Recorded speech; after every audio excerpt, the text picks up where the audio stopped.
Muy buenas, abstencionarios. Hoy me gustaría hablaros de un tema que considero que es crucial porque al final nosotros somos las palabras que hablamos, como ya he repetido en algún que otro vídeo. Como sabéis, mi profesión es la de traductor y digamos que pues mi vida académica han sido básicamente pues lectura y estar entre palabras y digamos confrontar o comparar las distintas maneras que tienen las distintas lenguas, por lo menos mi lengua de trabajo, que son inglés, francés, alemán, italiano y ruso, digamos las distintas maneras que tienen de transmitir la misma idea, pero digamos usando una estructura gramatical completamente distinta, como es el caso del alemán, que coloca los verbos al final. Pero eso no es el caso que nos atañe. Hoy me gustaría hablar de un tema bastante serio, y es cómo con objetivos políticos se empieza a manipular, y cada día es más notable, cada día se ve más, la manipulación política con intención de dotar al lenguaje de un sentido digamos, de que dependiendo de qué palabras uses,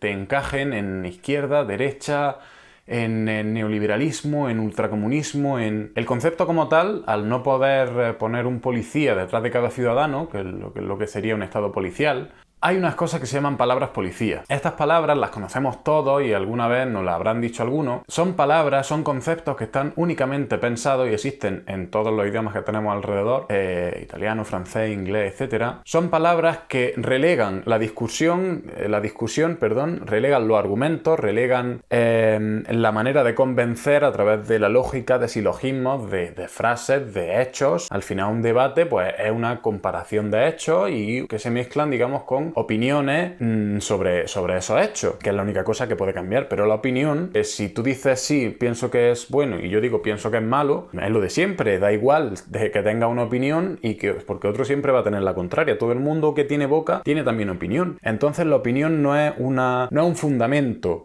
de la realidad. Entonces, estas palabras policía, cuando se mezclan con Twitter, que considero que es una plataforma que está llena de Ned Flanders, de gente que se ofende por todo, y yo creo que ya no es que se ofenda por todo, es simplemente el hecho de estar en desacuerdo con otra persona por el placer del hateo y el placer de mostrar disconformidad a través de esa distancia que deja Twitter o que dejan otras redes sociales de no estar cara a cara. Por eso yo a esas cosas no le doy importancia, porque al final, si quieres realmente, si te interesa aprender algo y te interesa saber de algo, la mejor manera es compartir el conocimiento con gente que sabe más que tú de eso y hacer preguntas y dudar siempre. Bien, uno de los bases fundamentales para que no te manipulen la manera de pensar es dudar de todo menos de que dudas, como decía Descartes, ¿vale?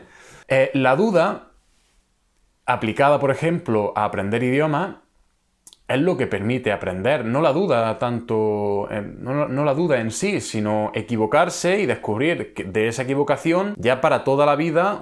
Por ejemplo, yo recuerdo haber aprendido palabras de haber hecho el ridículo, y esas palabras ya os juro que no se olvidan nunca más, porque digamos que asociamos a esa palabra nueva aprendida una emoción. Y la manipulación, la tergiversación ideológica del lenguaje va más o menos por este estilo. Me he apuntado aquí una serie de palabras que son las que más se escuchan y que funcionan como palabras policía. Repito, estas palabras lo que hacen es acabar con el debate, acabar con la discusión, porque la otra persona no, digamos que con vuestro argumento habéis superado lo que la otra persona es capaz de digerir, es decir, habéis salido de su... digamos que estas personas tienen una limitación en el pensamiento, tienen una prohibición de la libertad de pensamiento y solo pueden pensar aquellas cosas que previamente han visto en redes sociales o han visto en la noticia o han visto en los periódicos, o digamos hay alguna otra fuente oficial que es la que fundamenta esa opinión, pero puede ser perfectamente falsa, como estamos viendo ahora cuando, por ejemplo, creo que Público ha metido a Rubén Gisbert y a la Junta Democrática como si fueran organizaciones poco más que neoliberales, o como si fueran, no sé qué decir, el tío del saco, el Bute Camuña, el no sé. Es una cosa increíble que al final eso depende de un periodista que escribe el artículo o de alguien que realiza el guión de ese vídeo, que en este caso ha sido Spanish Revolution, y se basan en los prejuicios y en no profundizar en aquella información que quieren desprestigiar, digamos, que quieren hacer digamos, de menos impacto. Pero han conseguido todo lo contrario. Han conseguido respuestas de youtubers grandísimos, han conseguido que todo el mundo vea ese vídeo y que se den cuenta del miedo que provoca la abstención, porque al final es eso. Los partidos lo único que reflejan con este tipo de vídeos y este tipo de actitudes es un miedo atroz a la abstención activa, es decir, a que la gente conscientemente no apoye el sistema porque sabe lo que hay, porque sabe que hay corrupción, porque sabe que ningún partido partido va a cambiar el sistema, etcétera, etcétera. Entonces, recopilando ya lo que son estas palabras que habría escuchado infinidad de veces y que yo tengo una teoría de por qué están empezando a utilizarse estas palabras basada principalmente en este libro, cuya lectura recomiendo ampliamente, 1984, de Orwell. Las palabras en sí, pues las conocemos todos, son facha, fascista, podemita o boxero, xenófobo, racista, machista, hembrista, nacionalista, de derecha o de izquierda. Vale, si os dais cuenta, la tónica que tienen en común estas palabras es que vamos a pensar como piensan los partidos, vamos a pensar que existe la izquierda y la derecha, aunque todos los partidos defienden la conservación del poder dentro del Estado, por lo tanto, son socialdemócratas y van a defender... Esto lo voy a explicar bien. Yo afirmo que todos los partidos son socialdemócratas porque considero que la socialdemocracia es una ideología que se basa en la intervención social en ciertos sectores sociales del Estado, como la educación y la sanidad, pero aparte, pues sí, garantiza el estado de bienestar. Esto es todo lo que hemos estudiado, pero a lo que se revela que está pasando con la socialdemocracia es que simplemente es un medio para que la clase dominante pueda perpetuar el poder, porque todo partido que entra al estado de partido, como hemos visto en todos los partidos de la historia de esta partidocracia, cuando han llegado al poder han acabado corrompiéndose. ¿Y eso por qué? Pues es una ley de hierro que se llama la ley de hierro de la oligarquía, que dice que todos los partidos en un sistema, toda oligarquía, que en un sistema democrático o en un sistema...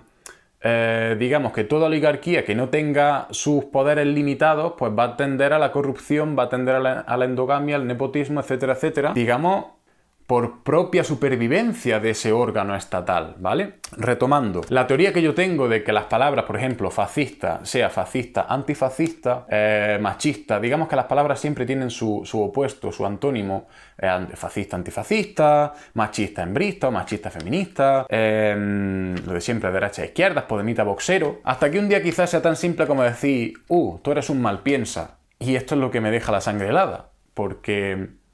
Estas palabras, estas etiquetas que se fomentan desde los medios de propaganda del estado de partido sirven o servirán más bien en un futuro para determinar este apoya el estado de partido, este es un disidente que se abstiene porque sabe lo que hay. Como en otros países pasa, han puesto el voto obligatorio bajo pena de multa, y yo afirmo que si eso pasara a mí yo seguiría sin votar. Si hubiera algún tipo de penalización por ejercer la abstención, por ejercer mi derecho a no participar en un sistema que sé que es corrupto y que no se puede reformar y que no tiene democracia, ni separación de poderes, ni podemos elegir al diputado, ni nada de nada. Entonces, aunque hubiera multa o aunque un policía viniera a mi casa a obligarme a votar, no votaría. Simplemente por esto, porque me estoy dando cuenta, tan joven, de cómo todo un Estado y todo el medio de propaganda intenta manipular el ideario colectivo de toda una población, aprovechando que esta población pues no tiene, digamos, no tiene el tiempo para... que es responsabilidad suya. Si tú lees una noticia y no ves que las cifras de esa noticia son ciertas o son falsas, ese es tu problema. No es problema del medio. Si el medio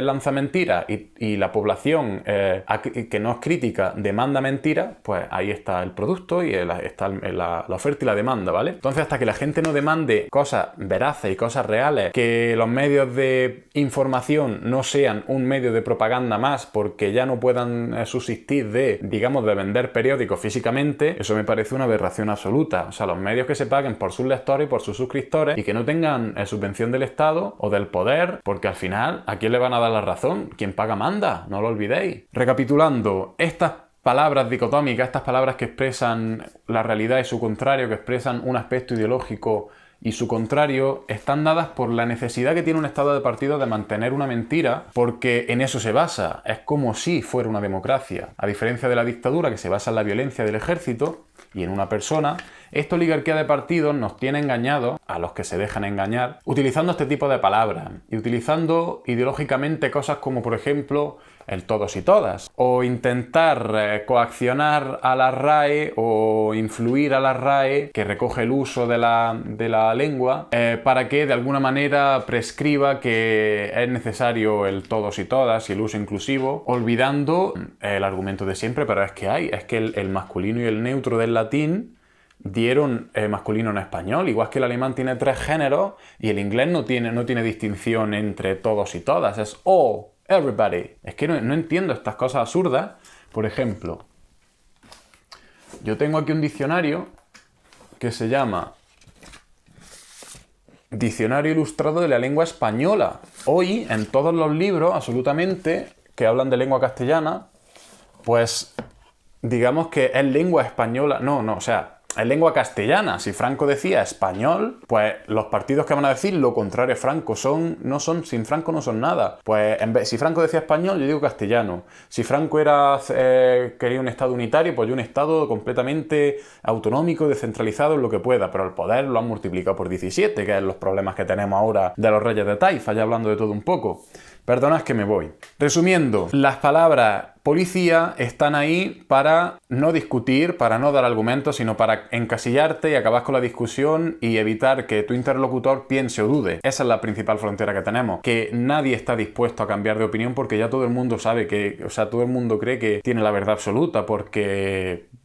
Pues no lo sé. La ignorancia es muy atrevida y pensar que tienes la verdad absoluta es uno de los mayores errores que puedes tener en la vida. Yo por eso constantemente estoy abierto a cambiar de idea y a confiar en aquello, digamos, que es verdadero. Es decir, que es cierto, que se puede demostrar aquí, hoy, se podía demostrar ayer, se puede demostrar mañana y se puede demostrar también en la Luna y se puede demostrar también en Japón. Pero... digamos que todavía no tengo muchas opiniones formadas en nada porque, aparte de no tener, acceso a mucha de la información, como es, por ejemplo, sin irme más lejos, ¿cómo vamos a saber que estamos en una partidocracia si los libros de Trevijano están censurados? Si esa persona está prohibida, si fue difamada por Felipe González en los 80. Pues ese es el problema, que a través del lenguaje condiciona nuestro conocimiento y a través de las palabras policía van moldeando consciente o inconscientemente el uso del lenguaje. Porque lo que pide cuando te dicen facha, lo que pide es discusión, lo que pide es pelea, lo que pide ¿qué me dices a mi facha? ¿Y tú que eres un no sé qué? Y ahí se acaba la política y entra el consenso. Cuando dos personas que empiezan a discutir de política acaban a voces, no es ni siquiera porque estén equivocadas, porque una defiende una cosa que para ella es legítima y la otra defiende una cosa que para ella es legítima. Simplemente el discurso está pensado para que provoque eso, para que llegue un punto en el que tú tengas que decir ¿y tú más? Pues tú sí, pues ¿y tú más? Porque en el fondo de la esencia, en el corazón, en nuestros sentimientos, digamos que hay una parte instintiva y una parte casi animal, como dije en el vídeo anterior, más bien que nos acerca a enfrentarnos por unas personas que ni siquiera nos conocen. Estamos discutiendo con alguien que puede ser incluso nuestro familiar. A eso ha llegado el estado de partido y de eso vive el estado de partido. Los partidos quieren únicamente vuestra atención para que vayáis a votar y durante 4 años más puedan decir que este atraco que os están haciendo ha sido legitimado en urnas, porque la fiesta de la democracia tal y tal, ¿vale? Que no engañen más, por favor, porque el primer paso es de un preso tiene que saber dónde están los barrotes, y esos barrotes están en nuestra mente a través del consenso, se ha articulado a través de la idea de los partidos de que la corrupción existe y de que la van a aprovechar usándola de manera partidista. Esa es la realidad. Que donde hay consenso no hay democracia, donde hay consenso hay prohibición de la libertad de pensamiento. El consenso es una idea contraria a las mayorías y a las minorías. Y así me gustaría acabar, diciendo que seáis vosotros dueños del significado de las palabras, que investiguéis lo que quieren decir realmente las palabras y que no perdáis los nervios en algún debate, y menos en Twitter, que está lleno de Flanders y de gente que, pues en fin, vuelca sus frustraciones ahí, como podría volcarlas, no sé, haciendo skate o haciendo crossfit o qué sé yo. O leyendo, quizá sería una buena manera, en vez de estar en Twitter, una buena manera sería de volcar frustraciones y de relajarse, sería leer mucho. Sin más, si os ha gustado el vídeo, si creéis que esta opinión merece la pena compartirla, pues no voy a ser yo el que lo impida. Espero que, como he dicho, leáis mucho, principalmente si no tenéis nada que hacer estos días. 1984 de Orwell es muy clarificador cómo la obediencia a un partido o a un estado de partido puede acabar con el pensamiento crítico de la población, con los derechos individuales de cada población, y si no actúa la represión, que es lo que nos dice este libro de George Orwell, actuará la sobreestimulación, ya sea Netflix, ya sea las redes sociales, ya sea la literatura mala, ya sea el Sálvame o Rocito. Siempre hay cosas que te mantienen la cabeza distraída sin pensar. Eso es el entretenimiento. Y también yo amo el entretenimiento también. Pero digamos que soy muy reacio a ese entretenimiento que no te deja después nada. Porque no hay nada peor que usar palabras para no decir nada. Sin más, si os ha gustado el vídeo, compartirlo por todas vuestras redes sociales. Es un placer estar aquí con vosotros explicando cosas de mi profesión. Sois las palabras que conocéis. Cuidaros muy mucho de lo que creéis que significan e intentar que las palabras estén lo más lejos posible de la ideología y de los discursos ideológicos. Sin más, un saludo. Chao, chao.